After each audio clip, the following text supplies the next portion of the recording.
दोस्तों, good morning. आज से हम पढ़ेंगे हाई स्कूल मैथ का पहला चैप्टर, वास्तविक संख्याएं या रियल नंबर। तो आइए देखते हैं। सबसे पहले रियल नंबर या वास्तविक संख्याएं में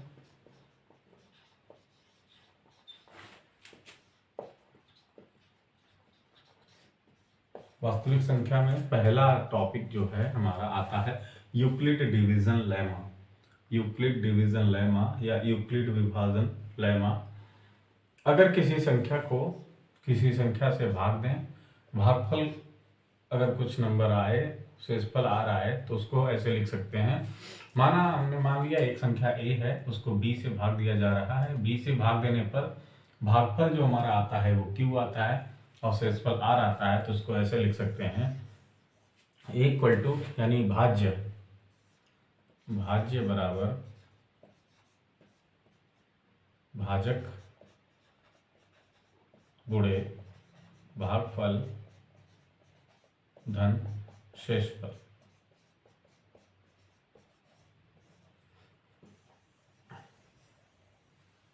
यानी हमारा ए को कहते हैं डिवाइडेंड, यानी ये है डिवाइडेंड, ये है डिवीजर, ये है क्विशिएंट,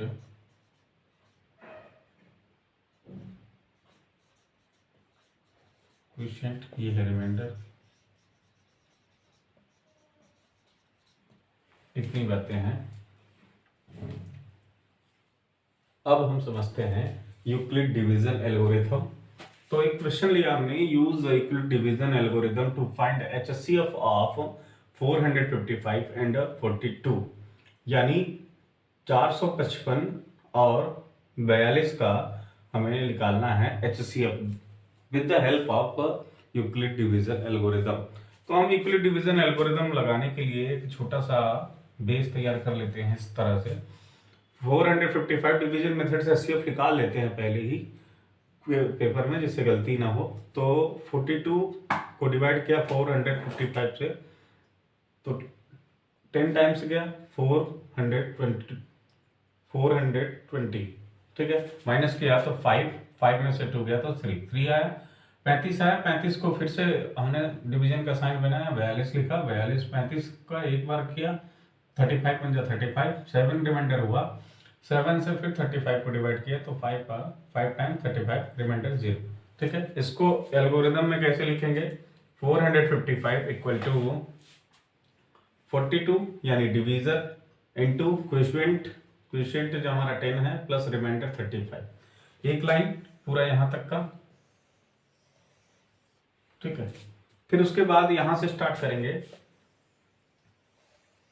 तो 42 हमारा डिवाइडेंड है। 42 इक्वल टू 35 से डिवाइड किया हमने, 35 से डिवाइड किया है। 35 35 एकम 35 प्लस 7 रिमाइंडर हुआ, 7 यहां तक लिख लिया हमने। फिर उसके बाद इसको लिखते हैं। तो 35 हमारा डिवाइडेंड हो गया। 35 इक्वल टू 7 से डिवाइड किया हमने, तो 7 इंटू 5 टाइम्स प्लस रिमाइंडर 0। अगर रिमाइंडर 0 आ गया तो हम अगला स्टेप नहीं कर सकते, तो हम इसी 7 को ही इन दोनों का HCF डिफाइन कर देते हैं। तो HCF of 455 and 42 equal to 7। ये हमारा एल्गोरिदम प्रोसेस है, यूक्लिड डिवीजन एल्गोरिदम है। तो अगर पेपर में आए तो ऐसे ही करना है, ठीक है। बोला गया है use Euclid division algorithm to find HCF of 135 and 225। कहने का मतलब है कि हमें यूक्लिड डिवीजन एल्गोरिदम लगा के हमको इन दोनों नंबर का HCF फाइंड करना है। तो इसके लिए सबसे पहले हम देखते हैं 135 और 225 में बड़ा कौन सा है। 225 बड़ा है, तो बड़े नंबर को हमेशा एक हम साइड प्रोसेस करते हैं। बड़े नंबर को डिवीजन के अंदर 135 बाहर रखा हमने, डिवाइड किया, 1 टाइम्स जाएगा 135 में 135 से अगर 2 बार करेंगे तो 270 हो जाएगा, ज़्यादा हो जाएगा। 12 में से 3 गया तो 9, ये कटा 90 आया। फिर से हम वही साइन 135 135 वन टाइम्स 90 माइनस किया 5, 13 में से 9 गया तो 4, 45 और 90, तो 45 टू ज़ा 90, तो इसको लिख लेंगे ऐसे 135 225 इक्वल टू 135 इंटू 1 प्लस 90। दूसरा लिखेंगे 135 इक्वल टू 90 इंटू 1 प्लस 45। तीसरा लिखेंगे 90 इक्वल टू 45 इंटू 2 प्लस 0। अब देखिए यहाँ पे रिमाइंडर 0 है हमारा। जब रिमाइंडर 0 है तो अगला प्रोसेस नहीं हो सकता, अगला स्टेप नहीं हो सकता। इसीलिए हम इसी डिवाइडेंट को 45 को, इसी भाजक को ही हम HCF डिसाइड करते हैं। तो HCF of 135 and 225 equal to 45। HCF of 135 and 225 equal to 45, या दोनों संख्याओं का मास कितना होगा, इसी को कहते हैं मास इक्वल टू 45। ठीक है, तो A into B equal to हमारा फार्मूला होता है LCM इंटू HCF।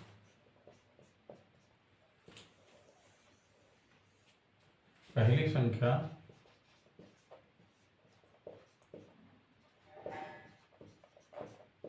गुणे दूसरी संख्या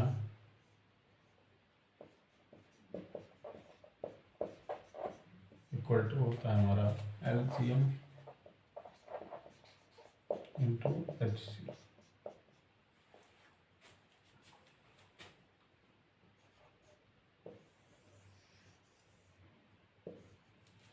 पहली संख्या बराबर गुणे दूसरी संख्या। एक क्वेश्चन है,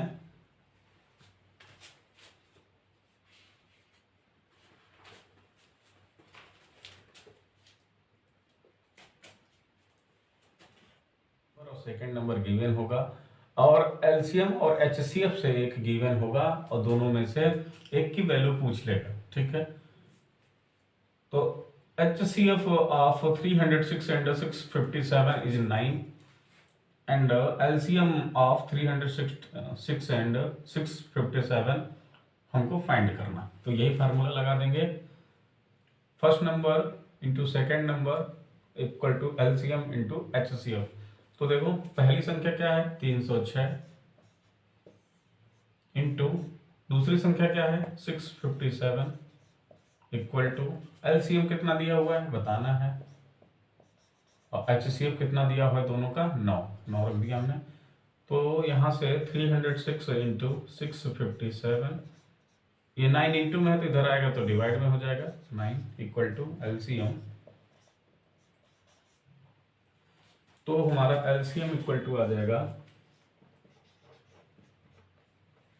काट दीजिए इसको, 9 त्रिका 27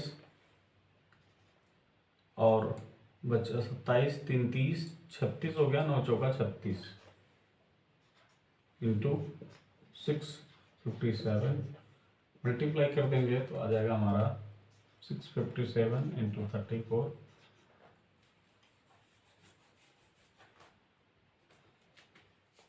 तो हमारा कट करने पे आएगा, इंटू करने पे LCM equal to 34 into 657 equal to 12,338।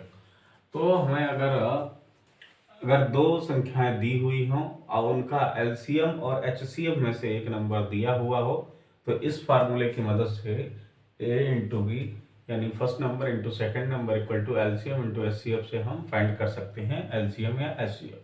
ठीक है,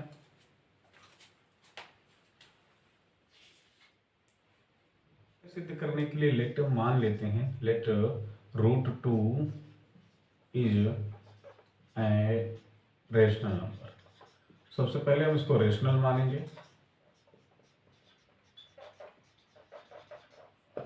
ठीक है, तो किसी भी रेशनल नंबर को या परिमेय संख्या को, या मान लेंगे हम माना √2 एक परिमेय संख्या है, तो किसी भी रेशनल नंबर को सबसे पहले हम पी बाई क्यू के फॉर्म में लिख सकते हैं, तो √2 equal to P by Q form, P by Q के फॉर्म में लिख सकते हैं। इसका स्क्वायर कर देंगे तो √2 या क्रॉस मल्टीप्लाई कर लेते हैं पहले, √2 क्यू इक्वल टू पी, या p इक्वल टू हो जाएगा हमारा 2√2 क्यू। दोनों का स्क्वायर कर देंगे, दोनों साइड का स्क्वायर ऑफ बोथ साइड,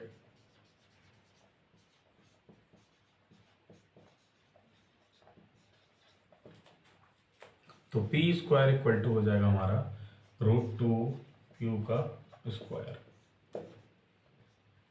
तो p स्क्वायर इक्वल टू हो जाएगा हमारा 2q स्क्वायर।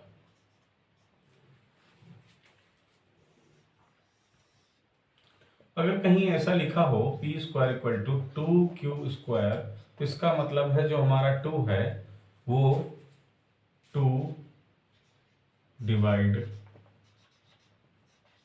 p स्क्वायर, यानी 2 इसके इक्वल में लिखा हुआ है तो इसका मतलब 2 डिवाइड करेगा p स्क्वायर को। अगेन 2 डिवाइड 2 ऑल्सो डिवाइड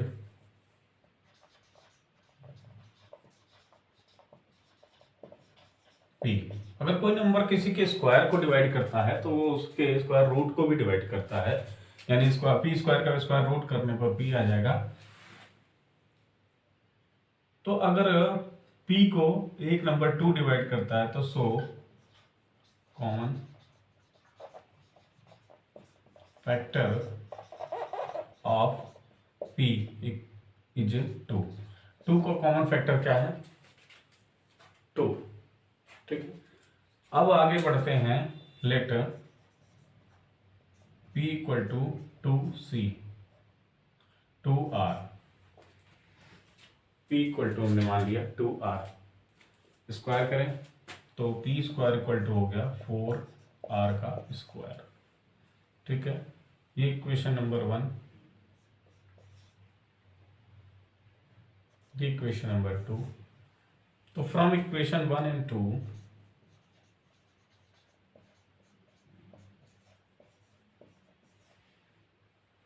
दोनों साइड, दोनों का LHS साइड इक्वल है तो RHS साइड इक्वल हो जाएगा, तो 4q 2q square equal to हो जाएगा 4r स्क्वायर, ये इससे कटेगा तो हो जाएगा q square equal to 2r square.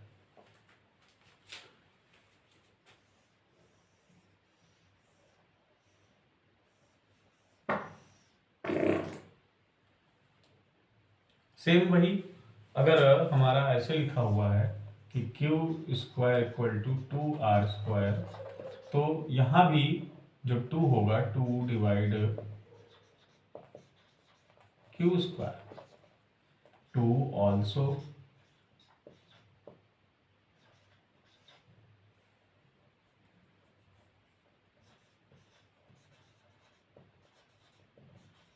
Divide q square, q। तो जब कोई नंबर किसी के स्क्वायर को डिवाइड करता है, किसी नंबर के स्क्वायर को डिवाइड करता है, तो उसको स्क्वायर रूट को भी q स्क्वायर का स्क्वायर रूट करेंगे तो q आएगा, स्क्वायर रूट को भी डिवाइड करेगा। सो 2 is common factor of q। तो 2q जो हमारा 2 है वो p का भी कॉमन फैक्टर है, और जो 2 है हमारा वो q का भी कॉमन फैक्टर है। तो अगर ऐसा कोई नंबर है जो p और q का कॉमन फैक्टर एक ही है तो लिखेंगे सो p and q common factor is 2, but this is contradictory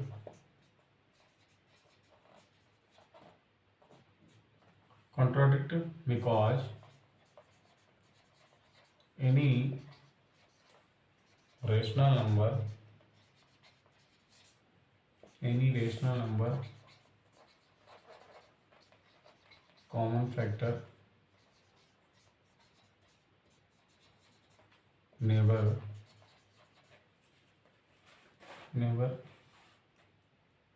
more than 1, never more than 1. So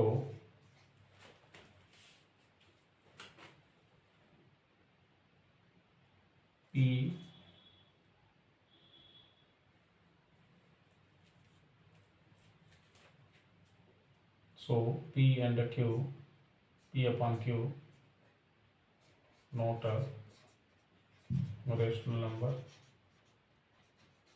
not a rational number. P upon Q not a rational number. तो लिखेंगे our assumption is wrong. Our assumption is wrong.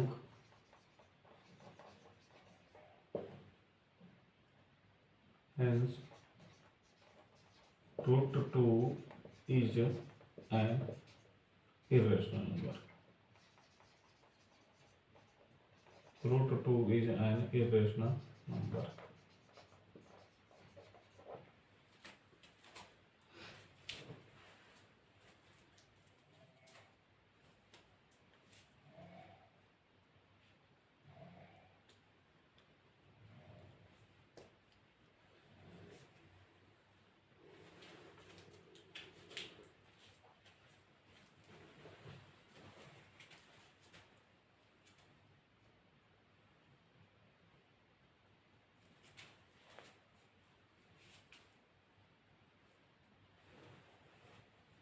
देखिए दोबारा से,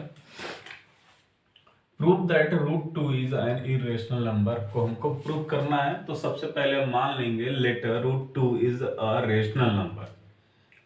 हमको prove करना है irrational number, but मानेंगे हम रेशनल नंबर, ठीक है। तो रूट 2 इक्वल टू किसी भी रेशनल नंबर को p बाई क्यू के फॉर्म में लिखा जा सकता है। तो हम लिख लिए root 2 equal to P upon Q, cross multiply किया हमने, तो 2 root two Q equal to P, तो p equal to root 2 Q. Square of both side, दोनों साइड का वर्क कर दिया, दोनों पक्षों का वर्क करने पर p square equal to root 2 Q का होल स्क्वायर, ठीक है। तो p स्क्वायर इक्वल टू आ गया हमारा, रूट 2 का स्क्वायर हुआ तो 2 क्यू का स्क्वायर हुआ तो क्यू स्क्वायर, तो p square equal to 2 Q square. तो अगर ऐसा कोई नंबर लिखा है, एक इक्वेशन लिखा है, तो इक्वेशन में जो भी नंबर होगा वो दूसरी साइड को डिवाइड करेगा, तो 2 divide P square, again 2 also divide P. जब कोई नंबर किसी के स्क्वायर को विभाजित करता है तो वही नंबर उसके स्क्वायर रूट को भी विभाजित करता है, ठीक है। So common factor of P is 2, तो पी का कॉमन फैक्टर क्या हो गया 2, क्योंकि 2 पी को विभाजित करता है। अब हम आगे मान लिए let again p equal to 2r, तो p स्क्वायर इक्वल टू, जब हमें रूट 2 प्रूव करना रहेगा तो हम यहाँ पे 2 ही मानेंगे। अगर हमें रूट 3 प्रूव करना होता तो इसी क्वेश्चन में यहाँ 3 मान लेते, अगर हमें रूट 5 प्रूव करना होता तो रूट 5 यहाँ पे 5 मान लेते, अगर हमें रूट 7 प्रूव करना होता तो यहाँ पे हम 7 मान लेते, ठीक है। तो p square equal to 4r square, equation, ये इक्वेशन 2 हो गई, ठीक है। ये इक्वेशन 1, तो लिखेंगे from equation 1 and 2, 2q square, दोनों साइड का, दोनों इक्वेशन का लेफ्ट साइड इक्वल है तो राइट साइड इक्वल हो जाएगा, तो 2q square equal to 4r square, तो 2 से डिवाइड किया 4 को तो 4, 2 2 जा 4, तो q square equal to 2r square. लिखेंगे q square equal to 2r square, तो 2 डिवाइड q स्क्वायर, जैसे उसमें था पिछली बार 2 डिवाइड q स्क्वायर, तो 2 ऑल्सो डिवाइड q। जब कोई नंबर किसी के स्क्वायर को विभाजित करता है तो वही नंबर उसके स्क्वायर रूट को भी विभाजित करेगा, 2 also divide q, so 2 is a common factor of q। तो 2 क्या होगा, कॉमन फैक्टर होगा 2 का, 2 क्या होगा, 2 कॉमन फैक्टर होगा q का। सो p एंड q, अब देखेंगे p का भी कॉमन फैक्टर हमारा 2 आया है और q का भी कॉमन फैक्टर 2 आ गया, तो so p and q common factor is 2, but this is contradict because क्यों, any rational number common factor never more than 1, यानी किसी भी परिमेय संख्या का उभयनिष्ठ गुणनखंड एक से अधिक नहीं होना चाहिए than 1। So p upon q not a rational number, हमारा p अपॉन q क्या हो गया, एक रेशनल नंबर नहीं होगा। तो लिखेंगे सो आवर एजम्पशन, यानी हमारा मानना ही गलत है, आवर एजम्पशन इज रॉन्ग, हमने जो माना वही गलत है, ये p अपॉन q के फॉर्म में नहीं होगा, hence √2 is an irrational number, that's proved. लिखा क्वेश्चन है without actually performing the long division, यानी बिना भाग किए हुए इन दोनों नंबर्स का, whether the following rational state, यानी बताइए whether the following rational number have a terminating decimal expression और non terminating decimal repeating decimal, ठीक है, हमको ये बताना है। तो सबसे पहले हम जानते हैं नॉन टर्मिनेटिंग डेसिमल क्या होता है और फिर नॉन टर्मिनेटिंग क्या होता है।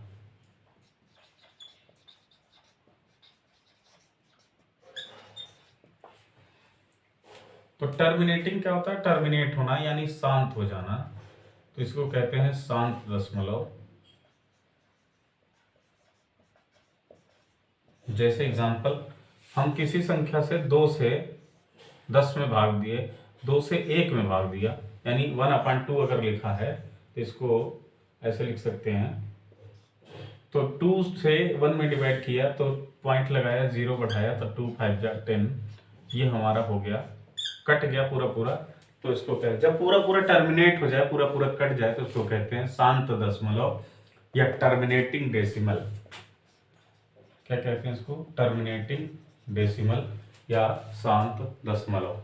फिर नॉन टर्मिनेटिंग दो प्रकार के होते हैं, रिपीटिंग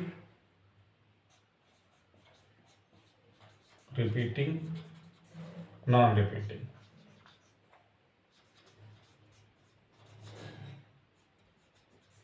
रिपीटिंग नॉन रिपीटिंग ये क्या होते हैं,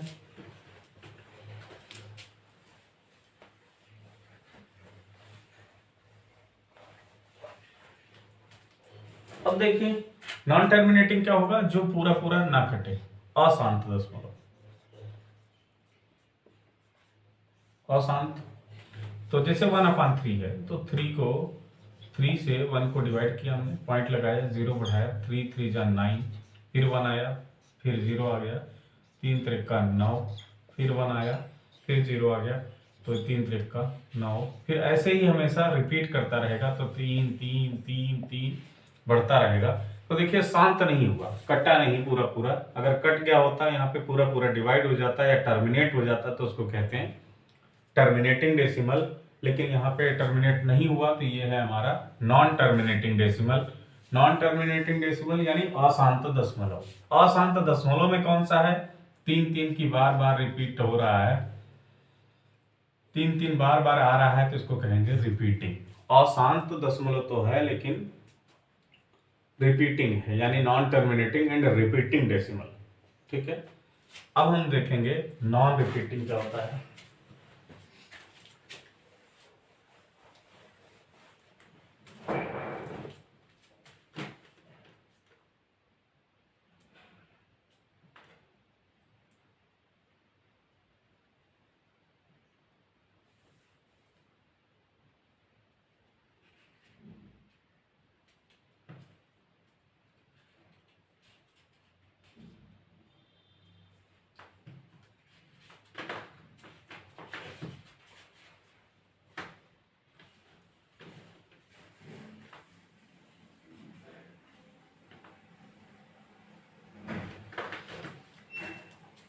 तो इसको ये लिखने का तरीका है 1/3 को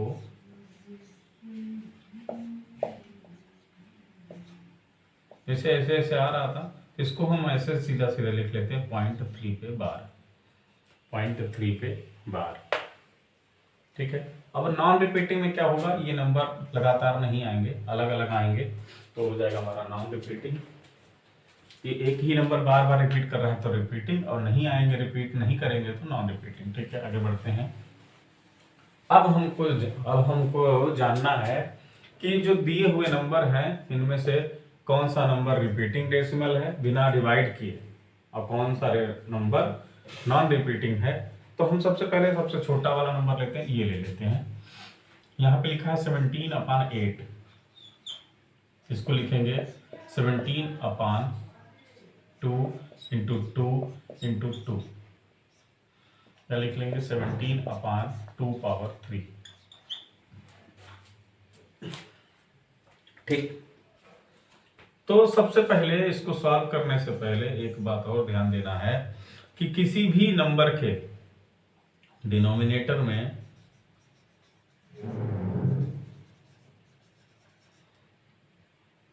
किसी भी नंबर के डिनोमिनेटर या हर में नीचे वैल्यू अगर 2 power m into 5 power n यानी 2 और 5 का फैक्टर है तो वह नंबर होगा टर्मिनेटिंग। अगर ऐसा नहीं है, 2 और 5 के अलावा कुछ है, तो वो होगा नॉन टर्मिनेटिंग। ठीक है, यही बात ध्यान देनी है। तो हमें सबसे पहले डिनोमिनेटर को फैक्टर करना है, फैक्टर करके चेक करना है कि इसमें क्या है। अगर केवल 2 पावर में हुआ तब भी वो टर्मिनेटिंग होता है, अगर केवल 5 पावर हुआ तब भी वो टर्मिनेटिंग होता है। देखते हैं कैसे।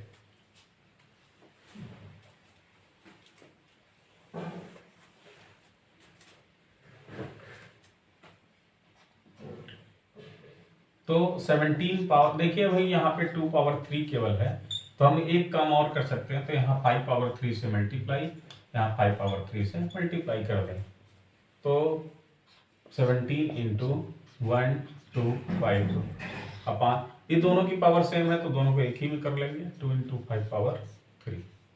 ठीक है, इसको इधर सॉल्व कर लेते हैं। तो ये हो जाएगा हमारा 17 इंटू 125 अपान 10 पावर 3। 10 पावर 3 को लिखेंगे 17 इंटू 125 अपान 1000। 1000 इसको मल्टीप्लाई करेंगे, 17 8 जा 85, 8 कैरी, 17 2 जा 34, 34 42, 17 1 जा 17, 17 और 4 21। अब 4 डिजिट पे पॉइंट आ जाएगा, क्योंकि नीचे से 3 जीरो हटाने के लिए 3 डिजिट पे पॉइंट लगा देते हैं, तो यहाँ पे पॉइंट लगा देंगे। तो हमारा आंसर आ गया 2.125। देखिए टर्मिनेट हो गया पॉइंट के बाद, 3 डिजिट, आफ्टर 3 डिजिट पूरा टर्मिनेट हो गया, कट गया। तो ये क्या है, अगर अपॉन में केवल 2 का फैक्टर है, तब भी संख्या कैसी होती है, टर्मिनेटिंग। 2 का फैक्टर है तब भी संख्याएं कैसी होंगी, टर्मिनेटिंग। ठीक है, तो यही without actually performing the long division, यानी बिना भाग किए हुए हमको बताना है, स्टेट बताना है weather the following rational number have a terminating decimal expression और नॉन टर्मिनेटिंग रिपीटिंग डेसिमल। तो ये हमारा है टर्मिनेट।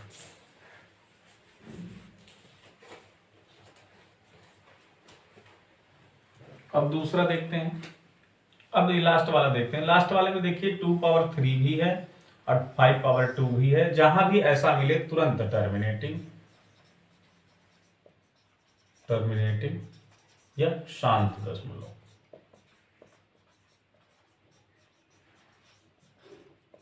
हमारा शांत दशमलव टर्मिनेटिंग।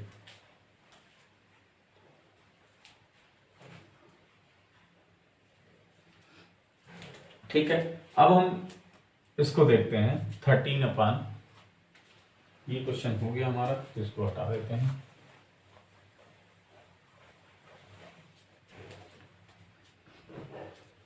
अब इसको देखते हैं। तो सबसे पहले नीचे का कर लो फैक्टर, 34 का फैक्टर करेंगे तो 2, 17, 17 किसी से कटेगा नहीं तो 17 कम 17, यानी क्या आया 29/2 × 17।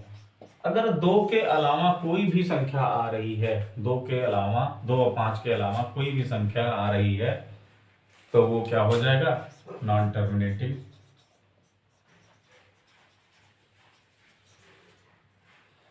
तुरंत हमारा नॉन टर्मिनेटिंग और शांत दशमलव हो जाएगा।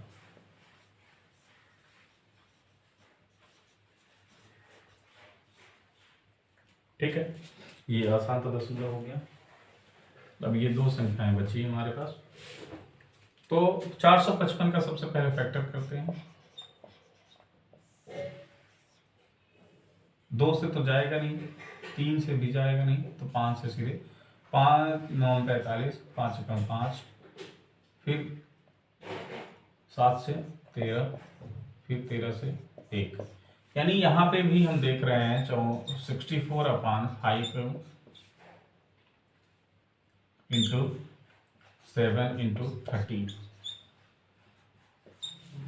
तो देखिए 5 के अलावा हमारा 7 आ गया, 13 आ गया, 5 और 2 के अलावा अगर कोई नंबर आ रहा है तो क्या हो जाएगा, नॉन टर्मिनेटिंग।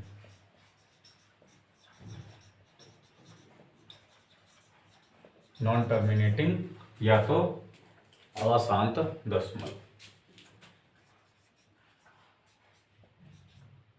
अशांत दशमलव।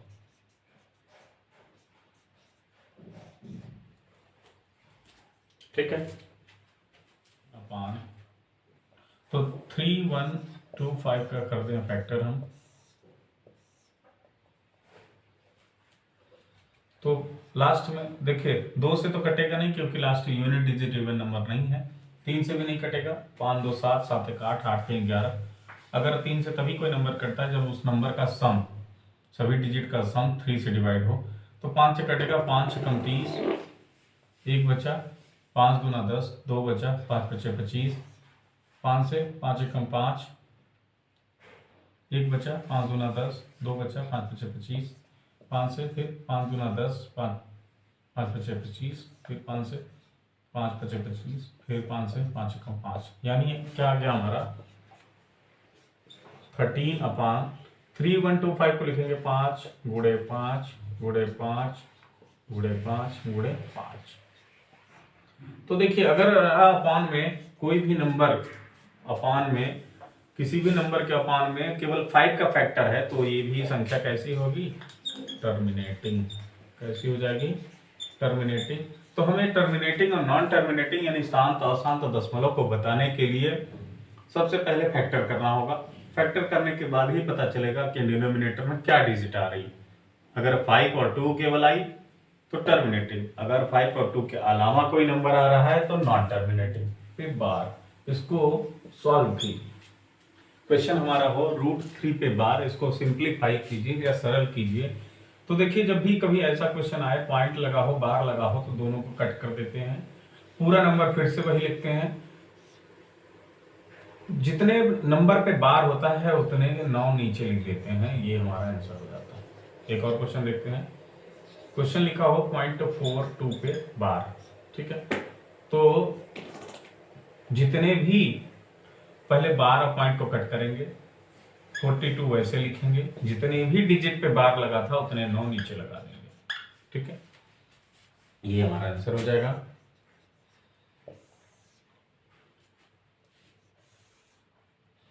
मान लीजिए क्वेश्चन अगर आ गया ऐसा कि 0.345 पे केवल 2 पे बार है, 1 पे बार नहीं, तो तब क्या करेंगे, तब भी वही करेंगे, पॉइंट और बार काटेंगे, 3 4 5 वैसे लिखेंगे।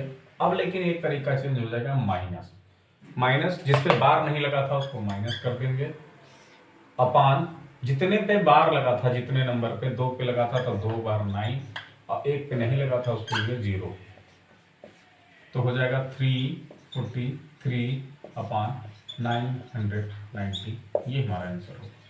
फिर से क्वेश्चन देखते हैं,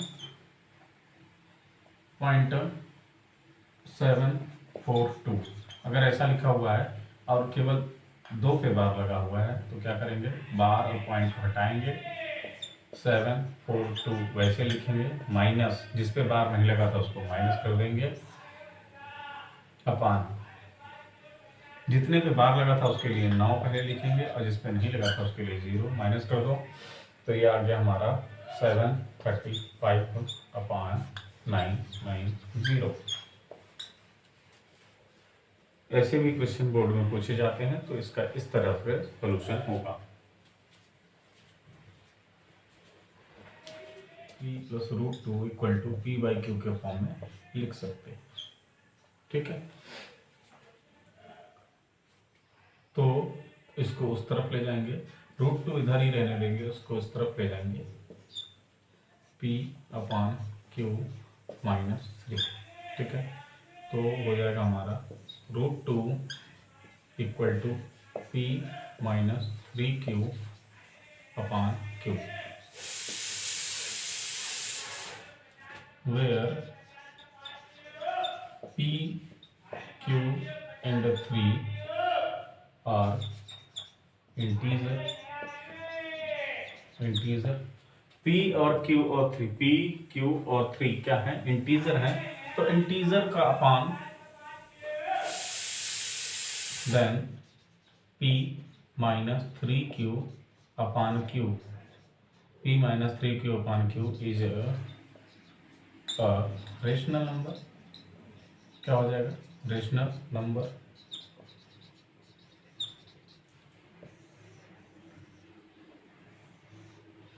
तो p minus 3q upon q is a rational number, तो रेशनल नंबर के इक्वल में जो नंबर होगा तो वो भी रेशनल होगा, so root 2 is also rational number.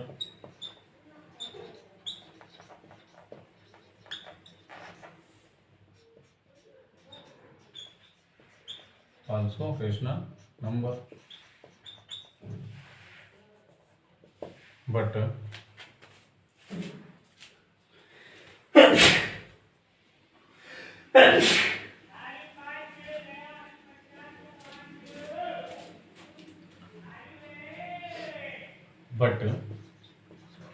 this is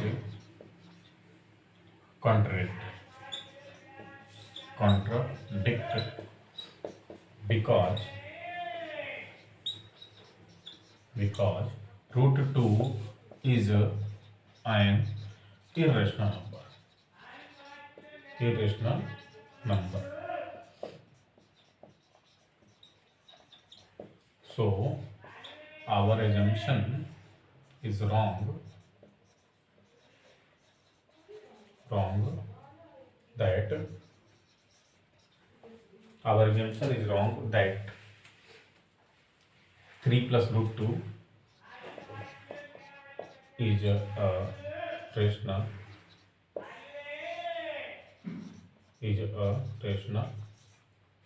number. हमारा ये मानना ही गलत है कि 3 plus root 2 is a rational number, so 3 plus root 2 is an irrational number.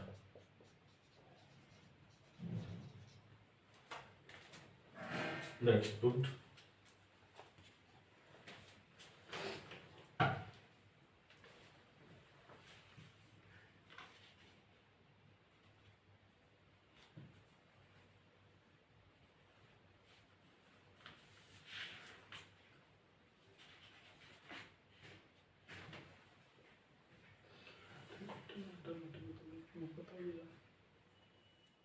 तो हमने सबसे पहले पढ़ा यूक्लिड डिवीजन लेमा, उसके बाद यूक्लिड डिवीजन एल्गोरिदम, उसके बाद हमने पढ़ा कि किसी भी नंबर को प्रूव करना कि ये रेशनल है या इरेशनल है, तो रूट 2 को एक अपरिमेय संख्या प्रूव किया हमने।